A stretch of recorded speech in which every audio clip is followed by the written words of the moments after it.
আসসালামু আলাইকুম বন্ধুরা, সবাই কেমন আছেন? আলহামদুলিল্লাহ, আমিও ভালো আছি। আজকে আমরা যাচ্ছি এখানে বেড়াইতে, ঘুরতে যাচ্ছি। গ্রাম তোরা সাইডে চলে গেছিলি আসলাম। কই? দেখেন, বড়ই বাগানে চলে আসলাম। এখানে প্রচুর বড়ই। বড়ই বাগানে উঠে সবাই ছেড়ে চিড়ে খাচ্ছে, আমরাও খেতেছি।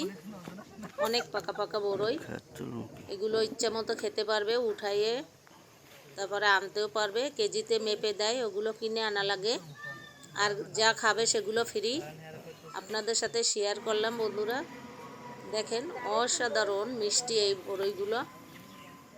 অনেক বড়ই হয়েছে। আজকে আসলাম বড়ই বাগানে ঘুরতে, অনেকগুলো বড়ই কিনে নিয়ে আসছি। আপনাদের সাথে শেয়ার করলাম বন্ধুরা। আশা করি ভালো লাগবে ভিডিওটা। সবাই দেখবেন, সবাই ভালো থাকেন। আল্লাহ হাফেজ।